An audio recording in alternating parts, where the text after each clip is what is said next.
Good morning, Herdsurf. Today we're speaking with Adrian Reif. Adrian is speaking with all the way from Wisconsin. A couple weeks ago, Adrian and his co-founder Matt successfully funded a Kickstarter campaign for Yumbutter. Over the course of their 30-day campaign, they were able to raise over $20,000 with the help of 279 backers. Yumbutter is the world's first go anywhere organic nut butter and superfood to help fuel your active lifestyle. It comes in a go anywhere pouch for easy to use, mess free intake, containing nuts, seeds, and superfoods blended together that'll have this snack lasting you all day. Today we'll hear about the Yumbutter story and how they are helping bring better nutrition everywhere and anywhere. Thanks for having us, Adrian. How's everything over there? Oh, it is nice and snowy, actually. Got a 6 to 8 inches of snow over the past 2 days and chilly, but actually I'm a big fan of winter, so I'm enjoying it. Well, hope you're staying warm. Yeah, oh, always. Always.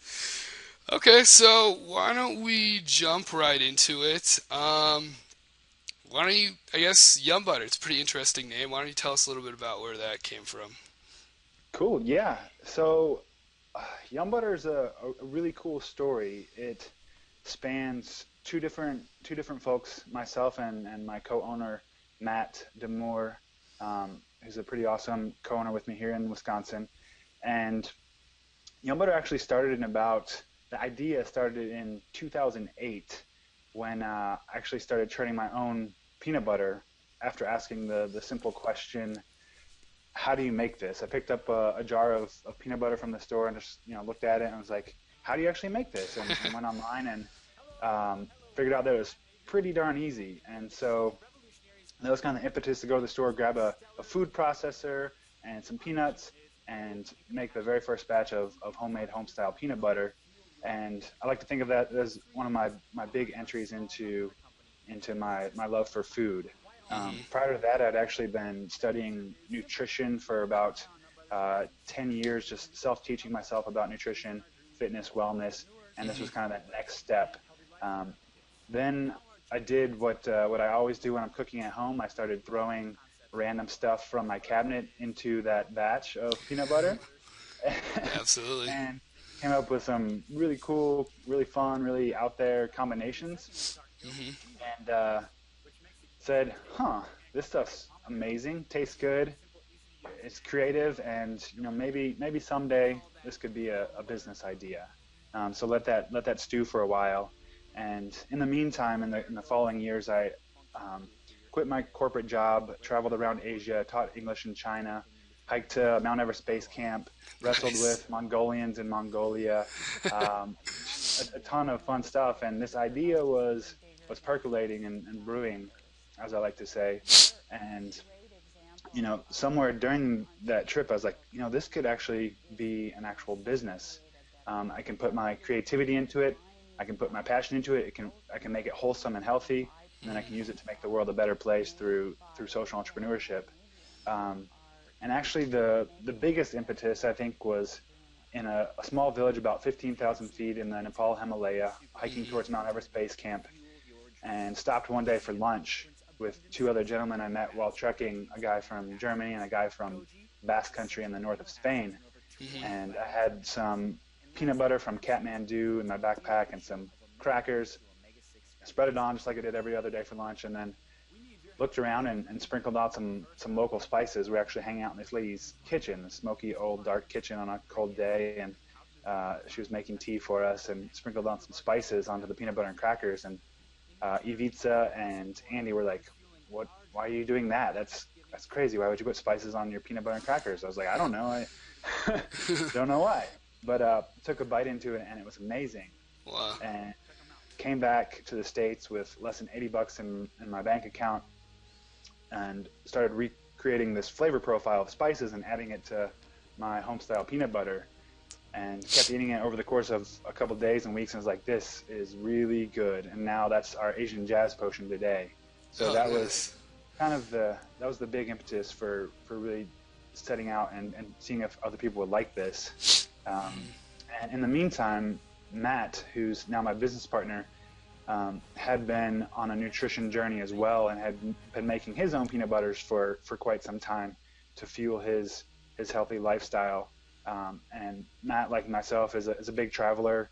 He's big into nutrition, holistic wellness, exercise physiology and kinesiology, and was actually a trainer and a nutrition coach for a while.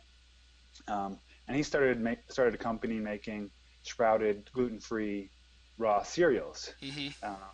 We actually met up during our early stages of our business and started talking about life and our mission of our company, where we wanted to be, and how to get there, and realized that we could do it far more effectively together and have a lot more fun. And so we decided to join our companies and focus on Yumbutter.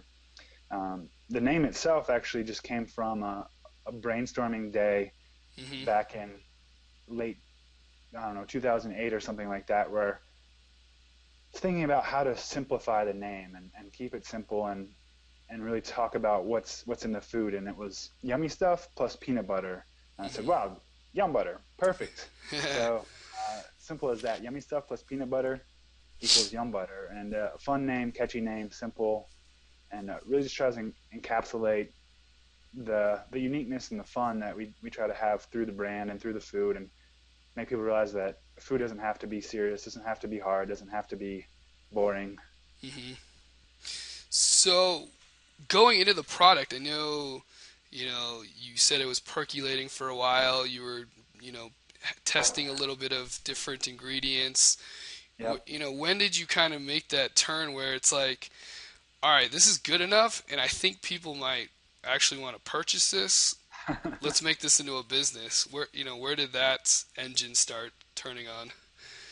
I was making those batches in early 2010 in my sister's kitchen, actually, here in Madison, and hit on a pretty good ratio of the spices for the Asian jazz. And I literally was dancing around my sister's kitchen, spinning around like, this is good. This is good. I don't know if other people like it or not, but and the other advice I always give to other entrepreneurs is don't test it on your friends and family, because they'll always say, yeah, oh, that's great, and they'll never get a food story. But luckily here in Madison we have an awesome farmers market community. We have several small farmers markets, a big downtown farmers market, and so basically I just said, I'm gonna take a straight up potion, I'm gonna take a dark chocolate potion, a cranberry and coconut potion, and an Asian jazz potion of peanut butter, take them to the farmers market and see if people buy them and see if people come back. So the whole first summer was spent hustling at farmers markets, just letting people know what's going into the fresh homestyle peanut butter, letting them taste it. The first day sold, I think, 20 jars, and by the end of the summer, selling about 70, 75 jars on a good market day. Wow. And so that was really the impetus to say, people do like it, people are coming back, people are telling their friends, the buzz is building, and that after that period, I knew that this is something that could actually have legs. Gotcha. Yeah. So, no, that sounds like the perfect testing market. And then, you gotta give it to somebody, and if they pay for it and come back and buy it again, then you got something that's good. Absolutely. But yeah, I could kind of relate with the friends and family. You give them something, you show them something. They don't want to give you the hard criticism that you actually want, but right. Yep. That's great. So you got the Yumbutter brewing, you were successful in the farmers market, and now you wanted to move to the next journey, and I guess that would be Kickstarter. Yep. So yeah, after the farmers market, we built out a small kitchen to make peanut butter on a little bit bigger scale. Started entering the retail stores here in Madison. Whole Foods actually came by the farmers market stand, and their local forager asked us to bring Yumbutter into the store, and so that was another big step. Over the course of the second year, I think we added four grocery retail stores towards the end of the second year, and that was our first little trial into retail on a local scale, and we've slowly been expanding. And then Kickstarter came in when we said about we've actually had this idea for about a year and a half. But about 6 months ago, we said, okay, YumbutterGO is in a unique opportunity in the market.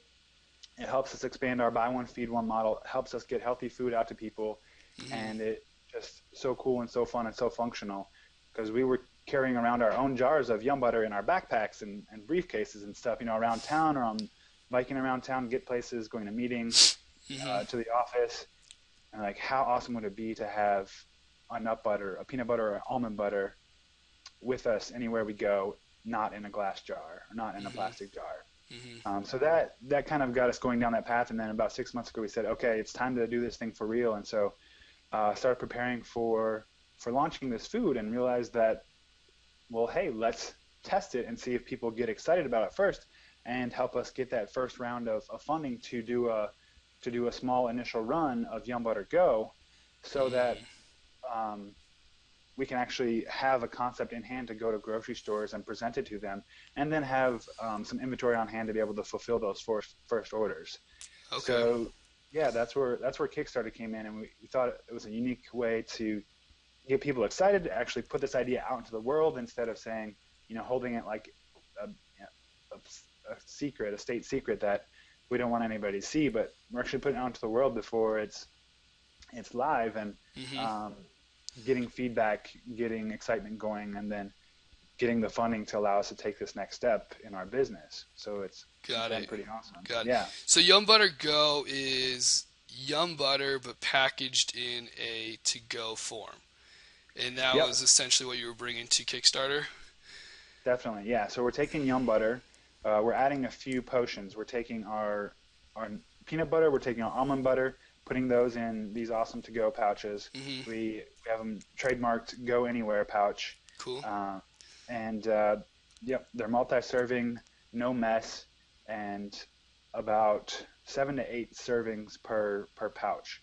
And we're adding two additional potions for YumbutterGO, which are going to be the organic peanut butter with superfoods added in.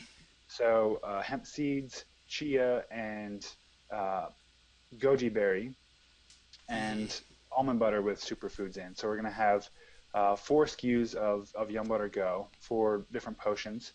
And so Kickstarter is allowing us to expand our potions too, and bring out these superfood. Got it. So would you say that you're getting into the gel kind of market, the power gels, the power bar market, where you have the hikers and runners and extreme bicyclists popping open those gels, or is that kind of their territory? Good question. Super good question. We think about this a lot, and people often suggest that, and I think we'll let those people consume it if they want, but that's not our target market. Okay. For two reasons. The first is that most gels, most little power packs are for short, quick energy, and they're also full of pretty artificial ingredients. I mean, I haven't found a gel or anything that I would actually eat yet, because I have no idea what the last, half of the ingredient panel says. Right. And I think a lot of people are shifting away from that as well. So we're going for what we call the Iron Mom, the mom who's going to yoga, going to aerobics, taking her kids from swim lessons to karate to home to school, to the dad who's going from work to picking his kids up from school, and they just want wholesome food on the go for their active lifestyle, whether it's for the kids, whether it's for them. And so more of the everyday athlete, like you mentioned.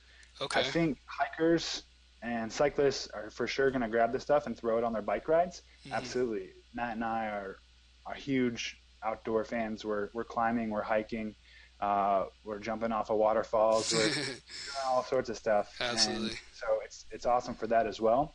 But we want people to know that you can take this anywhere and keep a wholesome food as a part of your active lifestyle. You don't have to grab a Cliff Bar always to fuel yourself during the middle of the day. You can do this on the go with wholesome functional foods. Got it. Yeah, that's our take. I see. No, yeah, I mean that makes a lot of sense. Kind of. You said it had 7 to 8 servings per pouch, so essentially Yeah, that's gonna last you. It could even last you a couple days. It seems like if you spread it out. totally. Cool, cool. Yep. That's good. So I kind of got the market down, understand where the product was going, and now you're in your Kickstarter journey. Um, hmm why why Kickstarter? There's a lot of other crowdfunding campaigns. Why did you go to Kickstarter? Kickstarter seemed like it had the most traction already. Hmm. Large customer base, people are familiar with it. The brand awareness is there. When you say, "Hey, we're running a Kickstarter campaign," people know. Um, it was the easiest to use from our standpoint, and just we looked at a few others, but thought Kickstarter would be the best platform. And we studied other campaigns on Kickstarter as well, Uh-huh. and saw several other food brands launch a Hmm. new food or do something pretty cool on Kickstarter, and Hmm. we wanted to be a part of that community. Absolutely. Yeah. Yeah. We do, yeah, I'd say we do see it as the market leader, so getting on Kickstarter, especially with a kind of a creative brand, I think is usually the best option for crowdfunders these days. Mhm. But did you have any challenges getting accepted to Kickstarter? I know they have a pretty lengthy and lofty guidelines and rules. Did you have any issues or troubles with that? We did. We had to revise our project description several times Hmm. um, because if you've checked out our website or any other things about Yumbutter, we operate on a buy one feed one business model, Okay. and that means that for every current jar of Yumbutter that we sell and YumbutterGO pouch that we sell in the future, Hmm. we actually help feed a malnourished kid. And so over the past year, we've been That's working awesome. in Haiti, and we'll be working in Guatemala coming up. Nice. And we wanted to share this is an important part of our message and our mission as a company, and we wanted to share that via Kickstarter. However, Kickstarter doesn't fund um, charitable or nonprofit or philanthropic endeavors, I guess, as they called it. And so they viewed the buy one feed one as a philanthropic component of our business, Hmm. um, and we had to leave it out and couldn't mention it. So I tried several ways to sneak it in with a small sentence that alluded to it, but they caught it almost every time, and we Wow. had to take it out and just say, go to our website to learn more about our social impact, other than being a B corporation or our Holistic Responsibility Foundation and things like that. So that made it tricky because we really wanted to get that message across, but Mm. we found a way around it, and we made sure that in our uh, emails and marketing plan for the Kickstarter video that we did mention the buy one feed one component of our business and how YumbutterGO is going to allow us to scale buy one feed one by about 10 to 15 times what we've been able to do over the past 2 years. Wow. Hmm That's really exciting. Yeah. Awesome. So with that kind of struggles with Kickstarter, did they actually reject your campaign, or were they, excited to hear like, we think we could get on Kickstarter, but this is just a couple of changes we need you to make? Exactly. They were pretty flexible. They said, here are our rules. We can't fund philanthropic endeavors. Hmm. Um, so you need to make the appropriate changes. And once I realized that meant just leave it out, the video went through and the product description went through fine. Hmm. And they said to make sure not to add it back, but Hmm. they were pretty understanding, but pretty rigorous, making sure that we didn't have any mention to the philanthropic endeavor. So they were strict to their guidelines, Got it. which I understand. You have to have those guidelines, and we have to follow those if we're going to play on your platform. That's right. Yeah, yeah. No, I've Yeah. heard a couple stories that they're being very, very strict. But Mhm. like you said, if you want to play in their playground, you got to follow their rules. But Right. so, tell me a little about the preparation of the campaign. I know, there's the video, which is hmm very, very important, and also there's the marketing content that's very, very important.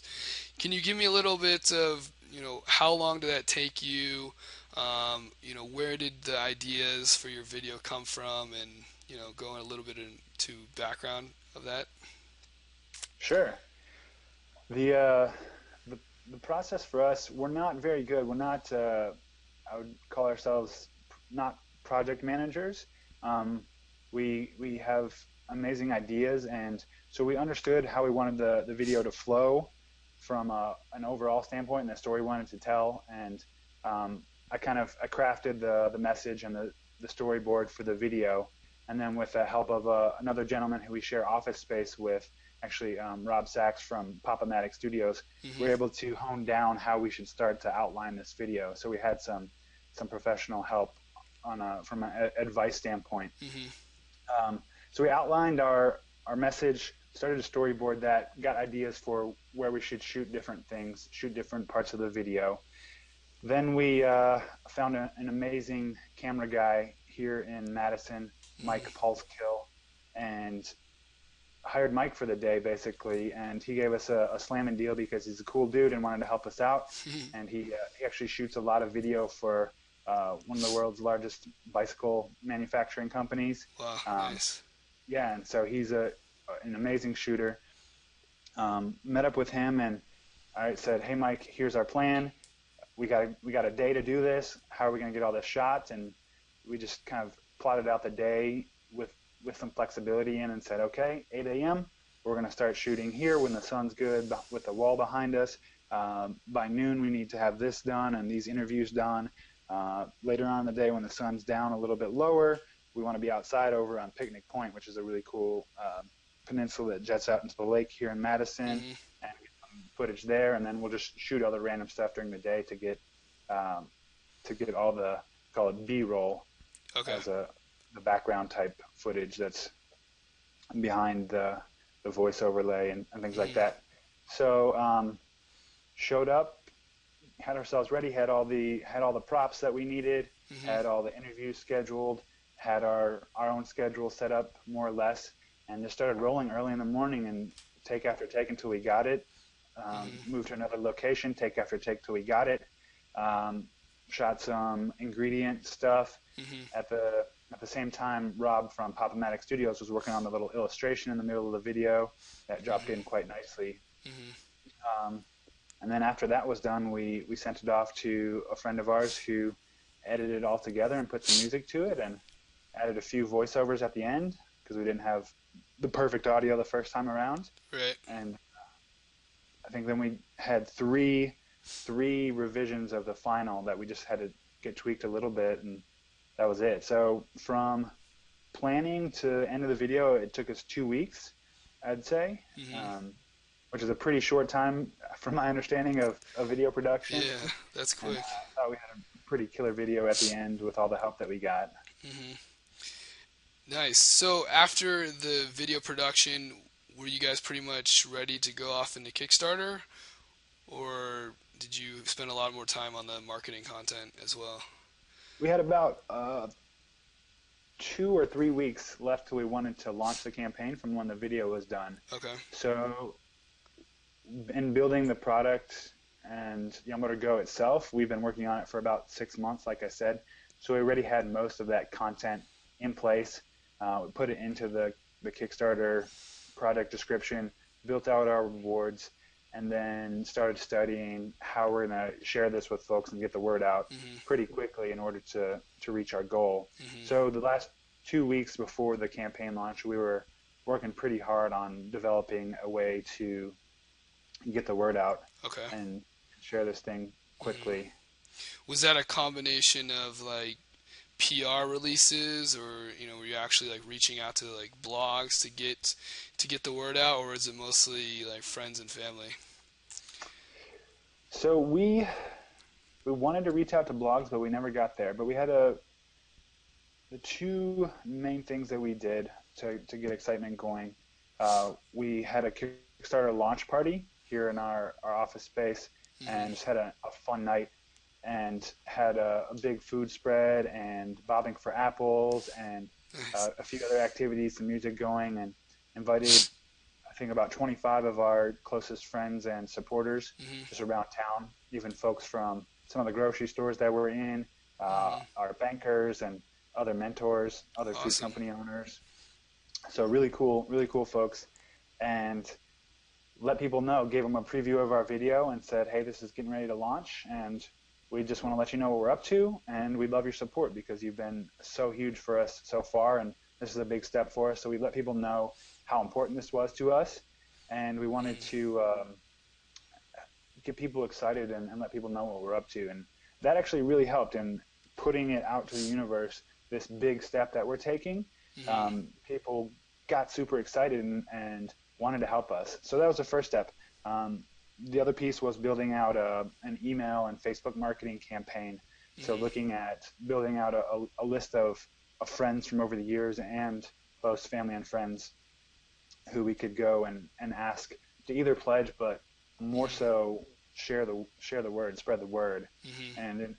And that was a big part of the success was when people actually tweeted and Facebooked and forwarded the emails that we sent to them for the Kickstarter campaign. And so we had that all ready to go leading up to day one, and the emails got sent 9 a.m. on day one, just as the video was going live. And 4 days later, we had already raised $7,000 Nice. thanks to that first flood of emails and Wow. Facebook shares and things like that. Wow. That's some big excitement Yeah. right off the front gates. So would you say like that beginning? You said it was about 2 weeks of you did the Kickstarter party in your office, and then you actually composed a email to send out to friends and family. Hmm. How important was that? Huge, absolutely huge. That was for those 2 weeks. That was our main job for the Uh-huh. most part, making sure that um, we had our list built out, we had our emails written so that they were ready to drop, that the everything was crafted well enough to get people excited and to get people sharing because we knew how important that was going to be for them to share and wanted them to know how important it was going to be for them to share because we had to rely on them to get the word out because we didn't have a big amount of PR or blogger reach. Right. So extremely important in putting in that front end work. Mm-hmm. And I would say the 2 months and month and a half before a Kickstarter launch are the most critical, more important than during the campaign. Mm-hmm. Got it. Yeah, I mean, I think the preparation going into the campaign is some of the most advice that we've heard from a lot of crowdfunding Yeah. campaigners to just prepare. But at the end of the day, you can't prepare it all, so you just have to kind of take it as Yeah. it comes. Take it as it comes. Right. Totally. Totally. So that you got the excitement in the beginning. Where did most of your backers come from? Are they from around your area, mostly Wisconsin? Did you get any abroad backers? No abroad backers. We had heard from a few other folks who'd run a successful campaign that the international backers it caused more of a hassle than Mm-hmm. um, than a benefit for them. So we decided not to do that and just stay simple. And then looking at our breakdown of backers, about 50% were folks that we knew or we knew came in from a friend of a friend, Mm-hmm. and then 50% were people who we had never heard of and didn't know, and they were from all over the country. Wow. Even places like Hawaii and Alaska. So I think the networking helped get it out there, but also we were a popular project for the first day because of our quick rise. I think in the first day we raised uh, $3,000, and Wow. that was strong enough to get us onto the popular projects page on the front of Kickstarter. Awesome. So we got some backers from that, Mm-hmm. and and then I don't know where else everybody else found out about it. So I guess um, it does show the power of Kickstarter, though. I mean, if you it shows the say power of, yeah. 50% friends, 50% complete strangers, it's obviously a lot of it's the display of your marketing and your video, which you need to Hmm. get you need to have a compelling story and a compelling product, but at the end of the day, it seems like a lot of help came from the actual Kickstarter platform itself, Yeah, which is very exciting. and I, from what I know, I think we're the second biggest project funded out of Madison, and I mean compared to like a Brooklyn or a San Francisco, like we're tiny. We're a small fish in the sea, and so we're pretty proud of that. And so we feel like, um, you know, if you look at other projects, people who get stuff going out in San Francisco who have these massive networks, or in Brooklyn who have these massive networks, they seem to jump right into the hundreds of thousands. And so for a small market like Madison to support that, we really had to push and work. And so pretty amazing that we hit the mark that we did, being here in the middle of snow and ice and corn. Yeah, absolutely. That's it's definitely exciting stuff. So your funding goal was $18,500. Yep. What went into that? Was there a specific breakdown? Was there you needed to reach this to get the product ordered? Um, what kind of calculations went into that? We knew, on a general level, how much cash we needed to get the first run of pouches made.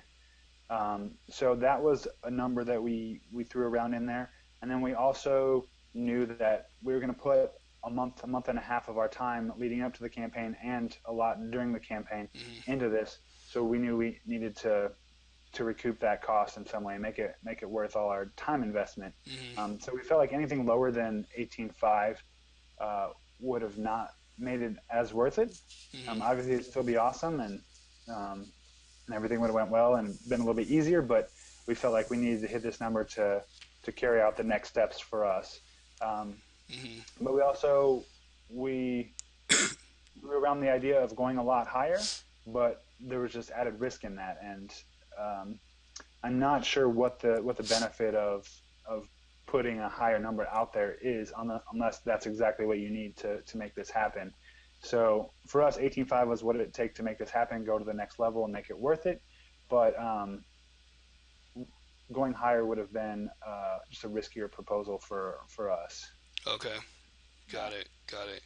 So it was kind of like that. It was basically the level that you knew you could push forward with it and continue to sustain your product, but at the same time not too high enough that where obviously with the Kickstarter, if you don't reach that goal, then you don't get anything. So it's kind of right. You felt like it was at optimal point. Got it. Yeah. So I guess when did you actually reach that level? When did you reach the 18.5 during the campaign? On day 27. Day 27. Day 26 or day 27. Yeah. So and what I think what I realized after the campaign, I didn't know this, but we kind of hit a plateau in the middle. But when somebody favorites a project or marks a certain feature on it, Kickstarter automatically, unbeknownst to us, sends them a reminder email in the last couple of days of the campaign, and reminds them that this project's ending in 3 or 4 days, and that you should go and check it out and see if they need your help. So on that day 27, we had a big influx of pledging because I think of that mechanism, and then also just sending out a couple other emails of letting people know, hey, we're 3 days left. If you're still thinking about pledging, don't forget about it, and help us hit that goal. And we saw a big response from that, and we were pretty close. We were within I think $3,000 or $4,000 anyway, and we knew we'd hit it based on our trajectory. So, but it was cool to have it finished before the very last day. Yeah, I would imagine so. Kind of gives you a relaxed feeling. You made it. You're there. Awesome. Yep. So the actual campaign, you guys did have 12 contribution levels. I guess which one was your most popular? And I know you guys offered some rewards as well. And did you see those as pretty good added value that got people to, increase their contribution level or whatnot? Yeah, they the rewards were interesting for us. We wanted to try to make it unique and valuable for people, Hmm. um, but at the same time, I'm not sure if that actually increased. I think people really pledged for the food itself, and we tried to add on some really cool stuff like an interview with ourselves and our friend Sam Davidson, who runs CoolPeopleCare.com. Um, Hmm. Another interview with ourselves and Tara Johnson, who's the founder of Tara's Whey, an organic whey protein company here in Wisconsin. She's a good friend of ours and a brilliant social entrepreneur.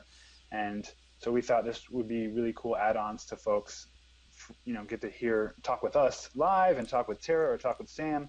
Um, Other than that, we had some swag like a Yumbutter Clean Canteen Hmm. water bottle, which are an amazing water bottle, but I don't think many people get as excited about insulated water bottles as I do. Uh, so I think people really wanted the food itself.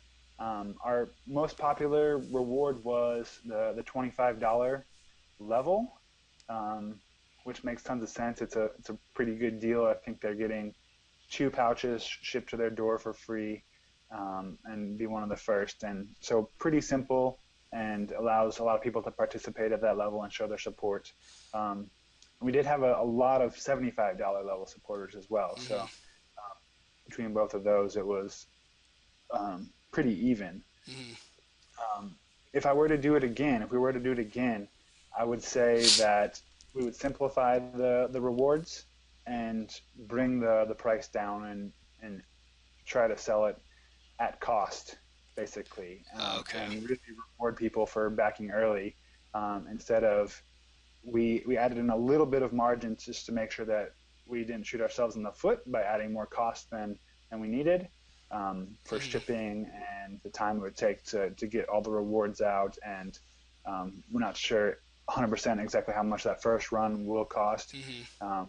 We're pretty close, but to we'd offer it at a lower cost, simplify the rewards levels to, maybe four or five, Uh-huh. and I think that will impact people a lot better.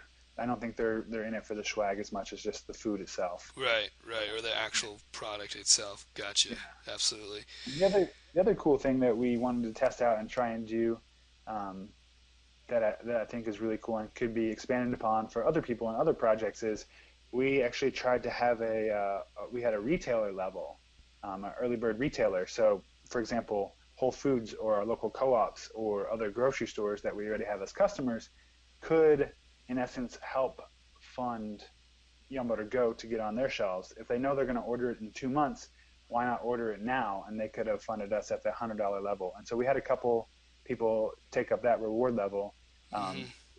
but I think it has potential for other people with current customer base or other food companies doing those types of things, because these retailers want to be seen as pioneers and help people get their companies upstarted. And so I think that's a pretty cool way to do it. We just didn't draw it out enough and market it enough. Mm, okay, okay. With Yeah. is that?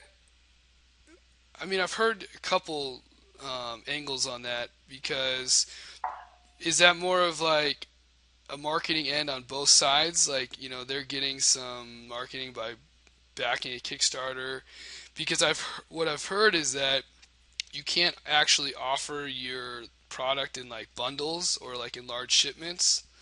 Hmm. So like you can't say, okay, well we'll give you 100 of them, since you're a retailer, we'll give you 100 for like this low cost. Like from what I've heard is that you're not able to do that through Kickstarter. Right. So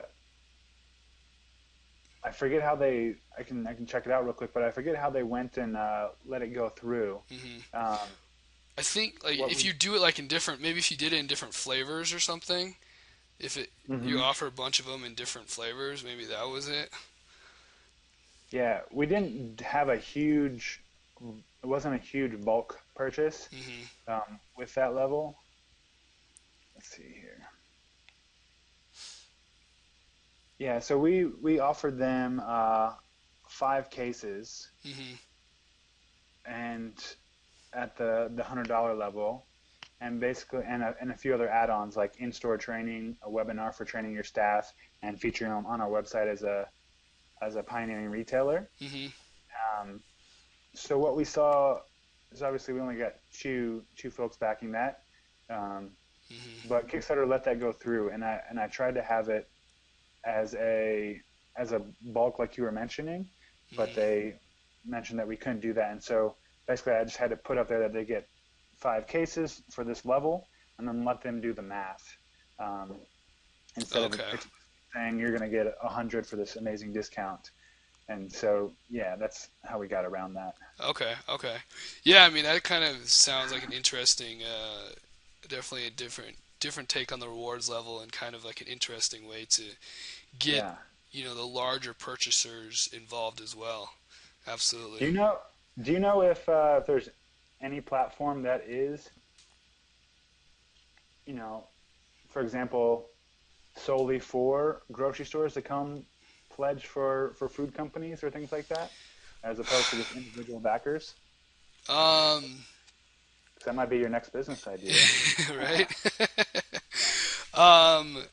At the top of my head, no, I haven't heard of specific, ones that are geared towards like retailers or grocery stores in this case. No, I haven't.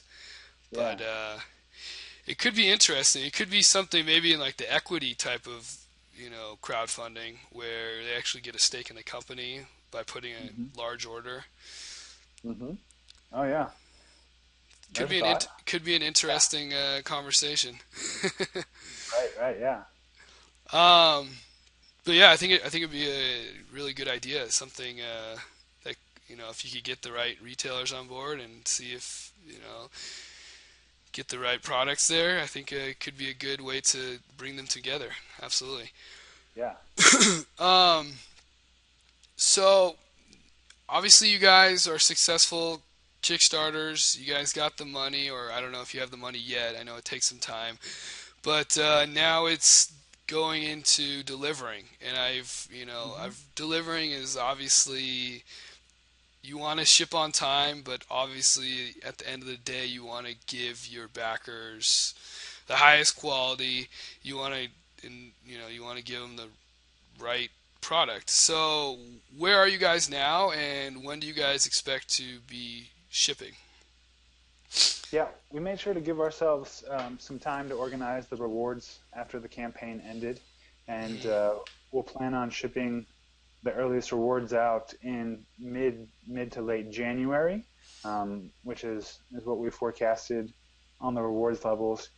We've taken a look at all the rewards and started breaking them down, how many of each we have, and starting to prepare and looking at the spreadsheet of rewards and backers, and starting to work on the smaller pieces that we know we'll have in place, like the water bottle Hmm. and the thank you cards and the T-shirts, and then we'll just have whenever YumbutterGO comes online in mid-January, late January, we'll make sure to get that in with the boxes for the appropriate rewards people. So we've looked at it and have put it into our project plans and have different timelines for each of the steps.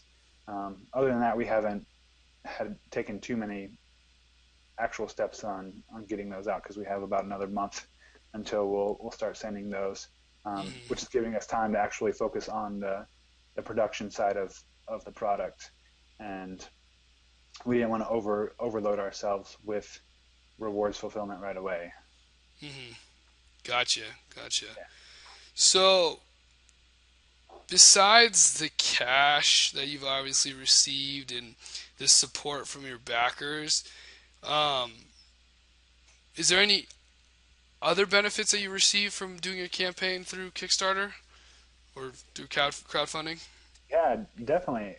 I was been thinking about that the past couple of weeks about how it'd be really cool to do another one, even if it was for a similar amount of money or launching a new product.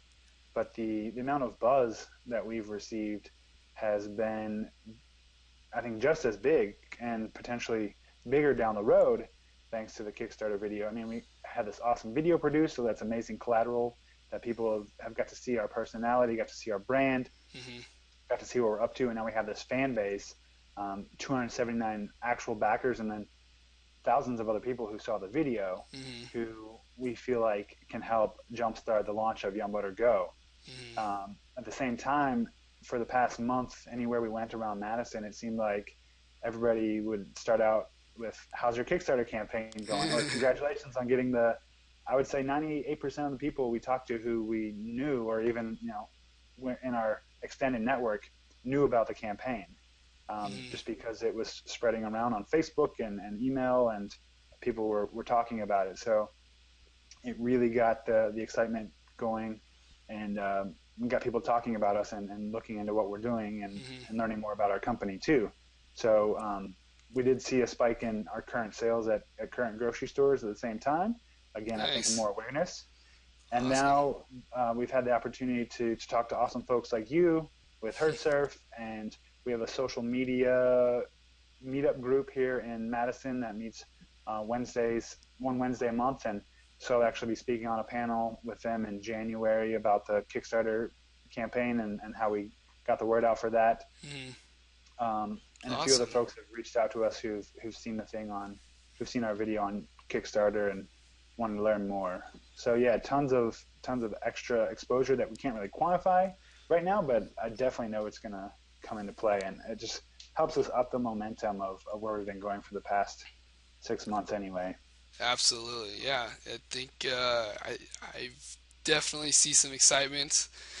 We're excited. Your story is really, fundamentally like the entrepreneur story, ideas brewing, kind of figuring out a way to get it into the market. How do we do it? The typical, let's make this happen, just do it type of mentality. Because that's, at the end of the day, it's almost like that's the way to approach it. But what about this? Would you do anything differently, or is it kind of like, we're happy with what we've done? We're super happy with where we came through. I think the things we would do differently are build out the marketing for PR and blogs a little bit better. So I'd have to go and study and talk with a few other folks on how they did that, because obviously you've seen tons of campaigns that have reached, Huffington Post or other bloggers or TechCrunch or Good.is, and I mean, their numbers shoot through the roof. So I think that could be a huge element to the next campaign if we were to do it again. But we had fun doing the video, and people really enjoyed it. We had fun crafting the message and getting prepared for it, and getting our friends and family excited. And we felt like we managed it really well and hit our goal. So I think trying to figure out the PR and blog piece would be critical. And I think there it's who you know. If you know journalists and bloggers, or somehow get your story picked up, that's kind of a luck of the draw. So looking at more of that angle to try to get it picked up somewhere. Got it. Absolutely. And then simplifying the rewards would be another piece of the other one. We did it again. So that'll be on your next Kickstarter campaign, because there's another one coming. I thought about this the other day. I said, we should launch all of our projects on Kickstarter.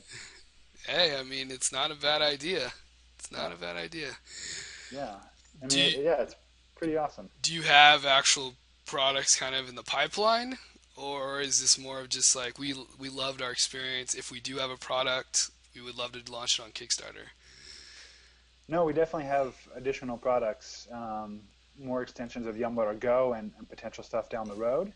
And I think it'd be an awesome place to launch those. And so Matt, my business partner Matt, didn't like it as much because it was a pretty high intensity process. Right. Imagine the stress is a little bit up there. Yeah, there's dramatic stress. But I think if I can convince him to launch future products on there, we definitely will. Absolutely. Great. So we're about wrapping things up here. It's really been a pleasure talking to you. But I wanted to ask you, as a entrepreneur, successful crowdfunder. Hmm. What advice can you offer other entrepreneurs? Not maybe not even looking in the crowdfunding space, but just people who have ideas, have something that they want to do. What do you have any advice for them? Sure. Yeah. Um, we love talking with other entrepreneurs and helping out any way we can, sharing our experiences or just giving them a high five or a hug or some clapping as they're running the marathon. Um, my Probably some of my biggest takeaways are make sure you have a product or a service that people will pay for once and then pay for again. Like figuring that out is absolutely critical. If you're just making something to sell it and make money, it's not going to work. But something that people actually want and will pay for again that benefits their daily life somehow. Hmm. I think that's the foremost thing you have to consider when you're coming up with an idea. Something that adds significant value. The second Hmm. is try to make sure that that thing falls within what you love to do every day.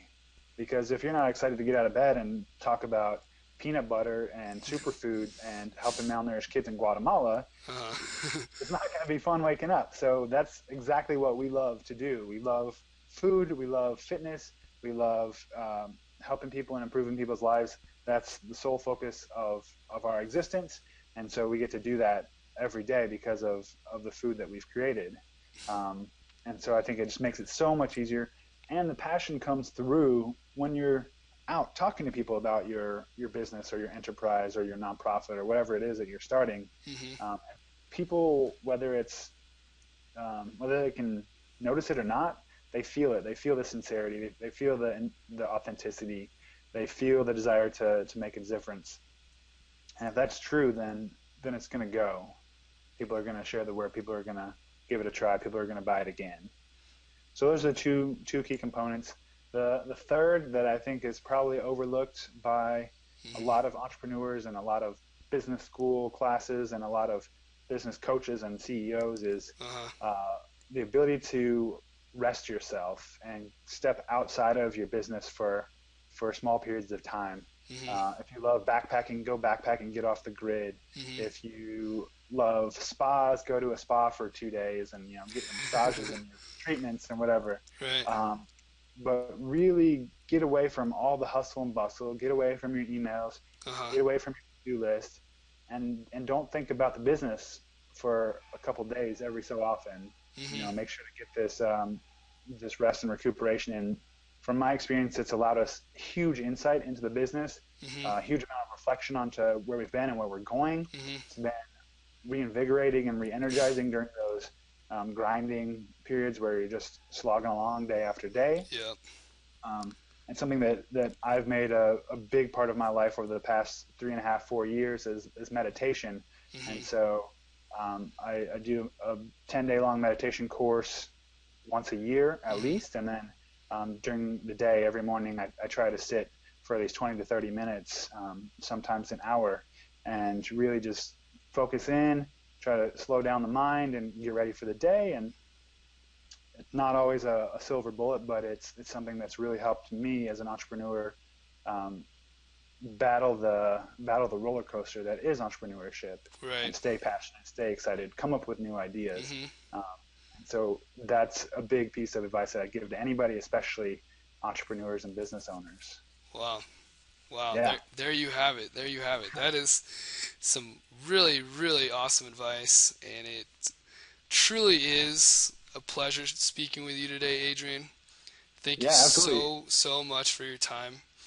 Um, And I want to thank you guys for doing what you're doing. And we couldn't be here without you guys sharing the story, and other entrepreneurs wouldn't be doing what they're doing without you guys trying to get more resources out there for us. And like you said, this is the future. It's uh, a lot of people putting in a small amount of time or money to get ideas going, and mhm, that's so much cooler than a big investor or a big company launching something with millions of dollars. But mhm, getting people engaged in this venture creation process and as we like to say, we wake up every morning to help create the world that we want to live in. And that's what I view crowdfunding as, is that people are going and backing projects and pledging for projects that they want to see exist in their world, that they want Yep. for their lives, that they want to see companies who are doing amazing things. And so, it's pretty awesome that you guys are helping support this movement. Absolutely. Yeah, we appreciate the Yeah. love, of Yeah. course. But we also, what I wanted to ask, if we have, some entrepreneurs out there, some followers, would you, if they have any questions, you mind if they shot you like an email or something and ask the Oh, question? absolutely. Okay. 100%. I'll Cool. respond to everybody That's within awesome. within a week. Can't promise a day or two, but yeah. So you Cool, can cool. either Awesome. drop my email, or it's Adrian at Yumbutter.com, Adrian At and Yumbutter.com. Yumbutter.com. Absolutely. Awesome. Okay. Well, thank you so much again. It was awesome. We're really excited to see Yumbutter go to new heights and Yeah, make this world of ours better in so many ways. So thanks again, Adrian, and we'll hope to see you soon on Kickstarter. yeah, right on. Thanks, Michael. Thanks for having me. All right, you have a good one, Adrian. Take Good care. luck. Bye Keep rocking. bye.